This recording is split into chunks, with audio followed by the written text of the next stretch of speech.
चलिए मित्रों, शुरू करते हैं हम अपना आज का करंट अफेयर। देखते हैं हमारी आज की जितनी भी महत्वपूर्ण खबरें हैं सभी पे विस्तार से चर्चा और विश्लेषण करते हैं।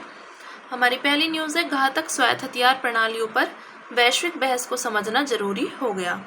तो घातक स्वायत्त हथियार प्रणालियाँ उन्नत हथियारों की एक श्रेणी है जो मानवीय हस्तक्षेप के बिना लक्ष्यों की पहचान कर सकते हैं और उन पर हमला कर सकते हैं। वर्तमान में घातक स्वायत्त हथियार प्रणालियों की कोई आम तौर पर स्वीकृत परिभाषा मौजूद नहीं है। नैतिक प्रश्न क्या है? क्या हम नैतिक रूप से मानवीय नैतिक अभिकर्तृत्व और गरिमा से समझौते किए बिना जीवन मृत्यु के निर्णय मशीनों को सौंप सकते हैं?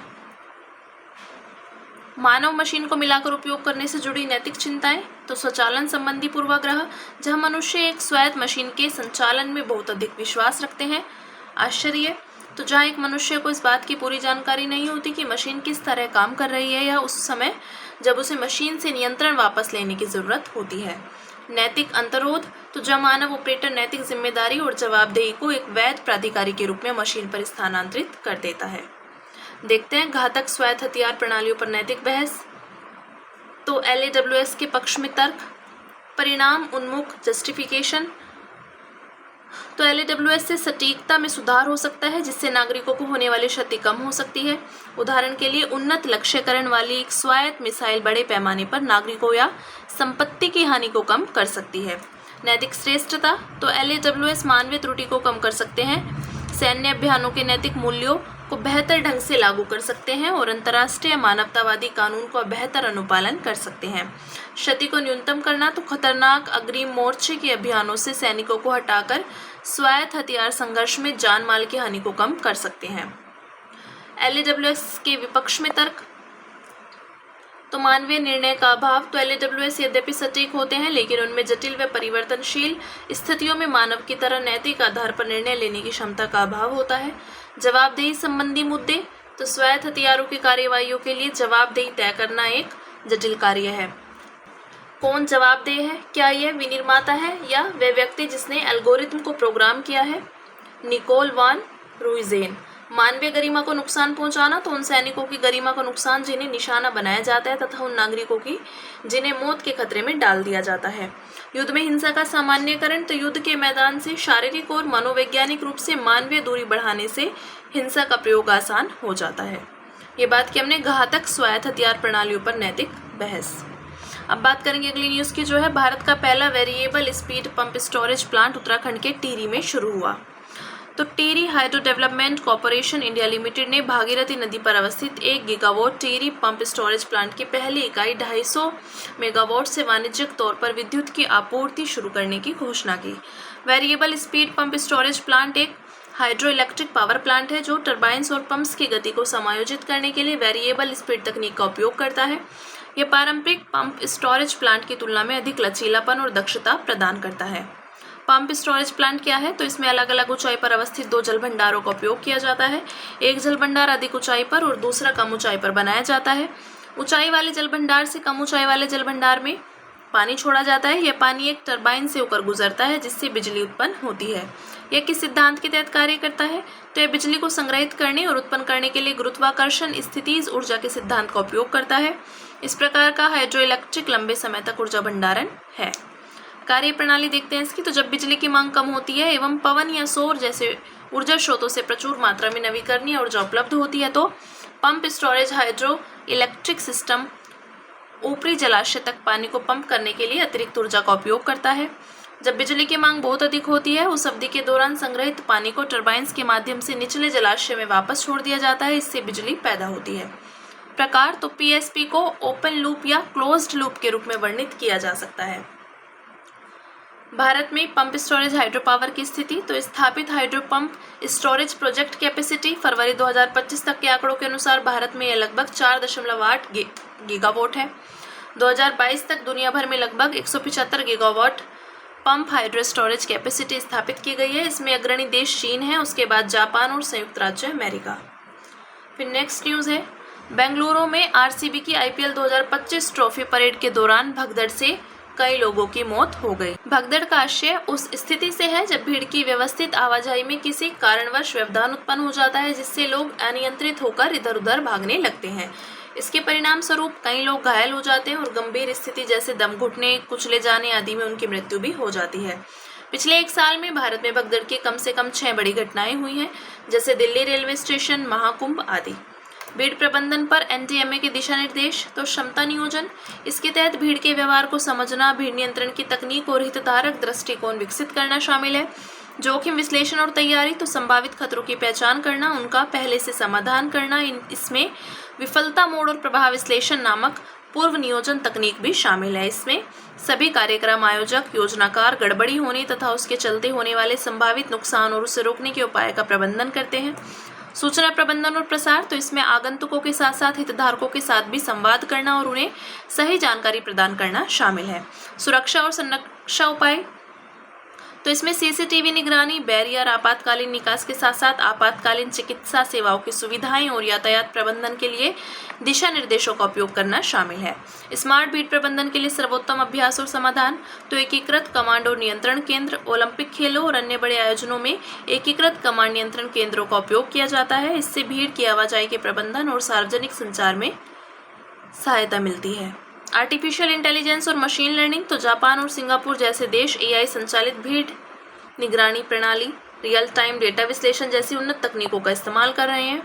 अभिनव नियोजन रणनीतियां, तो इसमें जोनिंग, भीड़ प्रवाह अनुकूलन, आपातकालीन प्रतिक्रिया, लोक जागरूकता और हितधारक सहयोग शामिल है।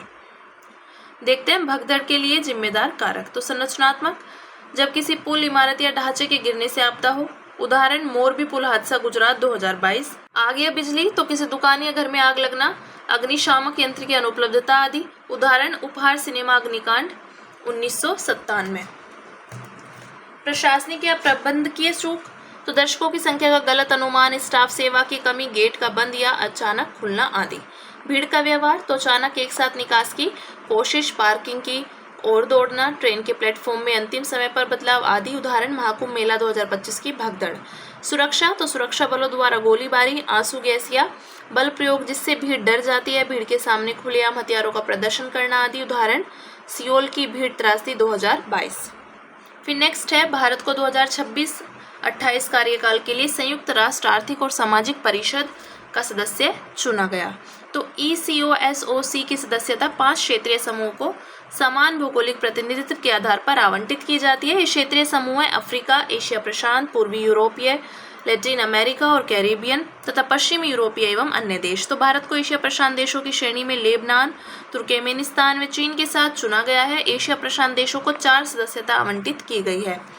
देखते हैं इसके विषय में। तो मुख्यालय न्यूयॉर्क, संयुक्त राज्य अमेरिका। स्थापना, संयुक्त राष्ट्र चार्टर के तहत ECOSOC की स्थापना 1945 में संयुक्त राष्ट्र के 6 मुख्य अंगों में से एक के रूप में की गई थी।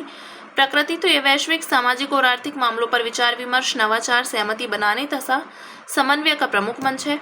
सदस्य संख्या, तो इसमें कुल 54 सदस्य होते हैं। इनमें से प्रत्येक वर्ष 18 सदस्यों को महासभा द्वारा 3 वर्ष की अवधि के लिए चुना जाता है। प्रत्येक सदस्य के पास एक वोट होता है।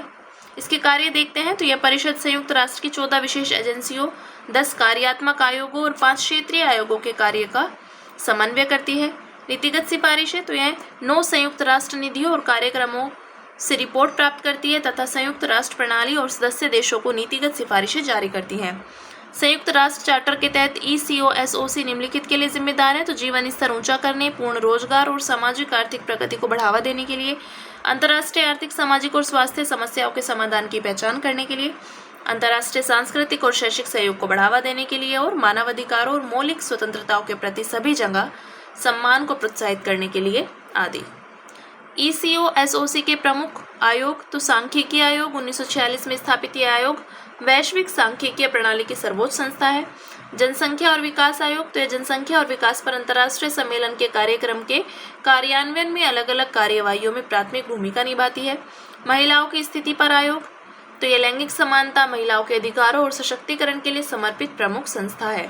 नारकोटिक ड्रग्स पर आयोग, तो यह विश्व में नशीली दवाओं की समस्याओं का विश्लेषण करती है। नशीली दवाओं की आपूर्ति और मांग दोनों में कमी करने के लिए प्रयास करती है।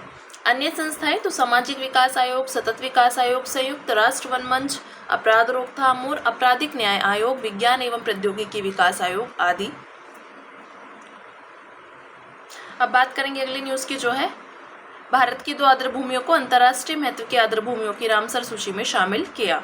तो राजस्थान के खींचन और मेनार आर्द्रभूमियों को विश्व पर्यावरण दिवस 2025 के अवसर पर रामसर साइट्स का दर्जा दिया गया। इसके साथ ही भारत में रामसर साइट्स की कुल संख्या बढ़कर 91 हो गई।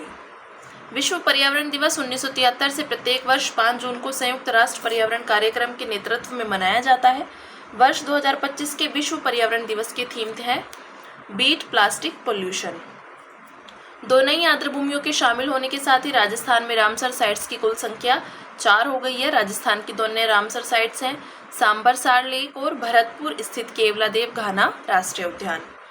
रामसर आर्द्रभूमियों अभिसमय के विषय में देखते हैं तो इस कन्वेंशन 1971 में ईरान के रामसर शहर में अपनाया गया था और 1975 में लागू हुआ था। विवरण की बात करें तो एक अंतर सरकारी संधि है जो आर्द्रभूमियों और उनके संसाधनों के संरक्षण एवं विवेकपूर्ण उपयोग के लिए फ्रेमवर्क प्रदान करती है। संयुक्त राष्ट्र के लगभग 90% सदस्य देश इसके संविदात्मक पक्षकार बन चुके हैं। भारत 1 फरवरी 1982 को रामसर अभिसमय का पक्षकार बना था। एशिया में सबसे अधिक रामसर साइट्स भारत में है। किसी आर्द्रभूमि को अंतर्राष्ट्रीय महत्व के आर्द्रभूमि के रूप में नामित करने के लिए उसे रामसर कन्वेंशन द्वारा निर्धारित 9 मानदंडों में से कम 1 मानदंड को पूरा करना होता है। देखते हैं 2 नई रामसर साइट्स के विषय में। तो खीचन आर्द्रभूमि, उत्तरी थार रेगिस्तान, फलोदी जिला राजस्थान। इसमें 2 जल निकाय रातड़ी नदी और विजय सागर तालाब, नदी तटीय पर्यावास एवं झाड़ीदार भूमि शामिल है। इस स्थल पर शीतकाल में बड़ी संख्या में प्रवासी डेमोइसेल क्रेन आते हैं। मेनार वेटलैंड कॉम्प्लेक्स, तो मेनार और खेरोदा गांव, उदयपुर जिला राजस्थान। ये 3 तालाबों ब्रह्म तालाब, धान तालाब और खेरोदा तालाब से बना ताजे जल का मानसूनी आर्द्रभूमि परिसर है। यहाँ पाए जाने वाली कुछ प्रमुख पक्षियां प्रजातियों में क्रिटिकली एंडेंजर्ड श्वेत पुट्टे वाला गिद्ध, जिप्स, बेंगालेसिस और लॉन्ग बिल्ड वल्चर है। यहाँ 70 से अधिक पादप प्रजातियां पाई जाती हैं। इनमें ब्रह्म तालाब के आसपास आम के पेड़ शामिल हैं। इस पेड़ पर बड़ी संख्या में इंडियन फ्लाइंग फॉक्स प्रजाति रहती है। ये बात की हमने 2 नई रामसर साइट्स की। अब बात करेंगे अगली न्यूज़ की, जो है भारत में जनगणना 2027 के साथ जातिगत गणना भी कराई जाएगी।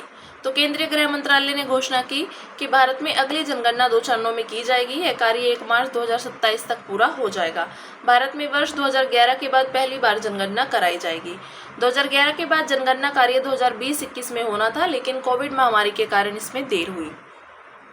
जनगणना 2027 मुख्य बिंदु पर एक नजर डालते हैं। तो जनगणना 2027 संचालन की अधिसूचना जनगणना अधिनियम 1948 की धारा 3 के तहत राजपत्र में प्रकाशित की जाएगी। जनगणना 2 चरणों में आयोजित की जाएगी। चरण 1 है हाउस लिस्टिंग, यानी मकानों की सूची। सभी स्थायी या अस्थायी भवनों का विवरण उनके प्रकार, सुविधाओं और परिसंपत्तियों के आधार पर दर्ज किया जाएगा। चरण 2 जनसंख्या की गणना। तो देश में रहने वाले प्रत्येक व्यक्ति, चाहे वह भारतीय नागरिक हो या न हो, की विस्तृत जानकारी उसकी जाति के साथ दर्ज की जाएगी। संदर्भ तिथियां, तो वे तिथियां जिनके अनुसार जनगणना 2027 के लिए जनसंख्या संबंधी आंकड़े एकत्रित किए जाएंगे। लद्दाख, जम्मू कश्मीर, हिमाचल प्रदेश और उत्तराखंड के लिए 1 अक्टूबर 2026 तथा शेष भारत के लिए 1 मार्च 2027। जातिगत गणना 1931 के बाद यह पहली बार होगा जब जाति से संबंधित आधिकारिक डेटा एकत्र किए जाएंगे। डिजिटल जनगणना, तो यह भारत की पहले डिजिटल जनगणना होगी। देखते हैं भारत में जनगणना। तो इसका उल्लेख संविधान के अनुच्छेद 246 यानी 7वीं अनुसूची की संघ सूची में प्रविष्ट 69 के तहत किया गया है। कानूनी प्रावधान, तो जनगणना अधिनियम 1948 और जनगणना नियमावली 1990 के तहत जनगणना आयोजित की जाती है। प्रमुख अधिकारी, जनगणना का कार्य रजिस्ट्रार जनरल और जनगणना आयुक्त की देखरेख में संपन्न होता है। भारत में पहली बार पूरे देश में संगठित जनगणना 1872 में हुई थी। 1872 के बाद यह भारत की 16वीं दशकीय जनगणना होगी। यह स्वतंत्रता के बाद आयोजित होने वाली 8वीं लगातार जनगणना होगी। भारत में पहली समकालिक जनगणना 1881 में WC प्लॉडेन के नेतृत्व में आयोजित की गई थी। तब से यह नियमित रूप से आयोजित होती रही है। हालांकि कोविड महामारी के कारण इस कार्य में व्यवधान आया है। महत्व, जनगणना आधिकारिक, सामाजिक, आर्थिक और जनसांख्यिकीय डेटा का मुख्य स्रोत है। यह डेटा सरकारी योजनाओं, नीतियों और नियोजन के निर्माण में मदद करता है। बात करेंगे अन्य सुर्खियों की, जिसमें पहली न्यूज़ है तालिबान प्रतिबंध समिति। तो पाकिस्तान को संयुक्त राष्ट्र सुरक्षा परिषद की तालिबान प्रतिबंध समिति का अध्यक्ष और आतंकवाद रोधी समिति का उपाध्यक्ष नियुक्त किया गया। इसके विषय में देखते हैं। इसे संयुक्त राष्ट्र सुरक्षा परिषद के संकल्प 1988 2011 द्वारा स्थापित किया गया था। यह अफगानिस्तान की शांति, स्थिरता और सुरक्षा के लिए खतरा पैदा करने वाला तालिबान संगठन से जुड़े व्यक्तियों, समूहों, उपक्रमों और संस्थाओं की संपत्ति की जब्ती, उन पर यात्रा प्रतिबंध और हथियार की खरीद बिक्री पर प्रतिबंध लगाती है। आतंकवाद रोधी समिति के विषय में, इसे 2001 में 9/11 आतंकी हमले के बाद संकल्प 1373 का उपयोग करके अपनाया गया था। उद्देश्य संकल्प 1373 के अनुसार राष्ट्रों को आतंकवादी समूहों को किसी भी प्रकार की वित्तीय सहायता नहीं देनी चाहिए। आतंकवादियों को सुरक्षित पनाहगाह या आश्रय प्राप्त करने से रोकना चाहिए। आतंकवाद को अपराध घोषित करने वाले घरेलू कानून बनाने चाहिए आदि। सदस्यता, तो इस समिति में सुरक्षा परिषद के सभी 15 सदस्य देश शामिल होते हैं। साथ ही सभी सदस्य देशों को संकल्प का पालन सुनिश्चित करने की जिम्मेदारी निभानी होती है। फिर नेक्स्ट है नॉर्दर्न सी रूट। तो भारत के नॉर्वे की एजेंसियों के साथ मिलकर नॉर्दर्न सी रूट को चालू करने के लिए एक संयुक्त व्यवहार्यता अध्ययन करने का प्रस्ताव दिया है। NSR या नॉर्थ ईस्ट पासेस के विषय में देखते हैं। तो एक समुद्री मार्ग है जो रूस के उत्तरी तट के किनारे से होकर गुजरता है। यह आकृतिक जलमार्गों के माध्यम से अटलांटिक महासागर को प्रशांत महासागर से जोड़ता है। भौगोलिक विस्तार, तो NSR की शुरुआत बेरेंट्स सागर और कारा सागर की सीमा से होती है और इसका अंत बेरिंग जलजमरू मध्य में होता है। सबसे छोटा समुद्री मार्ग NSR के जरिए यूरोप और एशिया के बीच की दूरी लगभग 13,000 किलोमीटर है, जबकि स्वेज नहर मार्ग से यह दूरी 21,000 किलोमीटर है। यह स्वेज नहर मार्ग की तुलना में एशिया और यूरोप के बीच की यात्रा में लगने वाले समय को 10 से 14 दिनों तक कम कर देगा। बंदरगाह, तो इस मार्ग पर 5 मुख्य बंदरगाह हैं: सबेट्टा, डुंडिका, खंटगा, टिक्सी और पेवेक।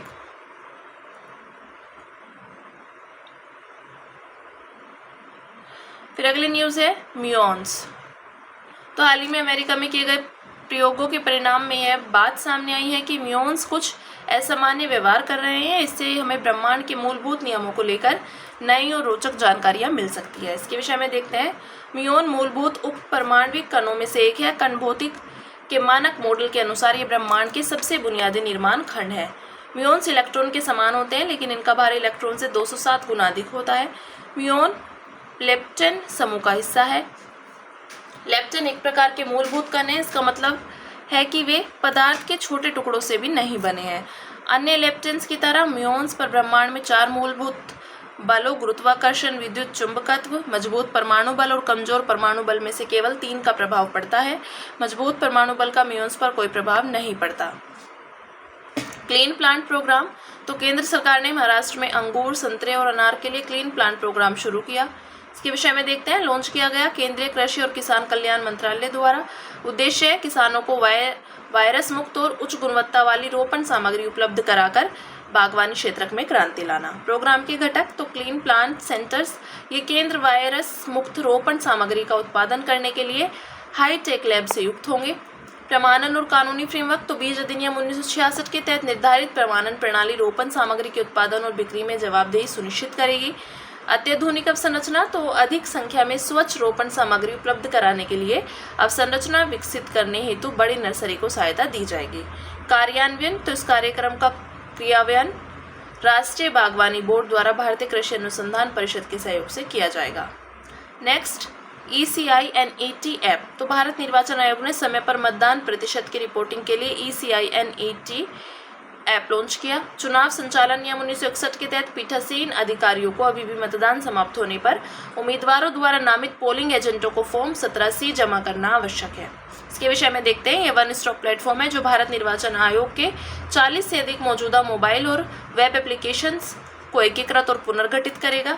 इस नई पहल के तहत प्रत्येक मतदान केंद्र का पीठासीन अधिकारी अब मतदान के दिन हर 2 घंटे में ECI-NET ऐप पर सीधे मतदान प्रतिशत से जुड़े डेटा दर्ज करेगा, ताकि वोटिंग ट्रेंड को अपडेट करने में लगने वाला समय को कम किया जा सके। यह सुनिश्चित करने के लिए कि डेटा यथासंभव सटीक हो, ECI-NET पर डेटा केवल अधिकृत ECI अधिकारी द्वारा दर्ज किया जाएगा। फिर है रिसोर्स मोबिलाइजेशन रिफॉर्म प्रोग्राम, तो भारत ने एशियाई विकास बैंक द्वारा पाकिस्तान को रिसोर्स मोबिलाइजेशन रिफॉर्म प्रोग्राम के तहत दिए गए $800 मिलियन के ऋण का विरोध किया। उद्देश्य है इसका पाकिस्तान को ऐसे सुधार लागू करने में सहायता देना जिससे उसकी राजकोषीय स्थिरता सुनिश्चित हो सके। एडीबी के विषय में देखते हैं। एडीबी एक प्रमुख बहुपक्षीय विकास बैंक है। इसका उद्देश्य एशिया और प्रशांत क्षेत्र में सतत विकास का समर्थन करना है। स्थापना 1966 में। मुख्यालय मनीला, फिलीपींस। सदस्य शुरुआत में 31 सदस्य थे, अब कुल 69 सदस्य हैं। इनमें से 50 सदस्य एशिया और प्रशांत क्षेत्र से तथा शेष 19 अन्य क्षेत्रों से हैं। भारत एडीबी का संस्थापक सदस्य है। एडीबी ने COP 28 में एशिया और प्रशांत क्षेत्र के लिए नेचर सॉल्यूशंस फाइनेंस हब की शुरुआत की। नेक्स्ट है इंस्टीट्यूट ऑफ एडमिनिस्ट्रेटिव साइंसेज। तो Bharat international institute of administrative sciences का अध्यक्ष बना।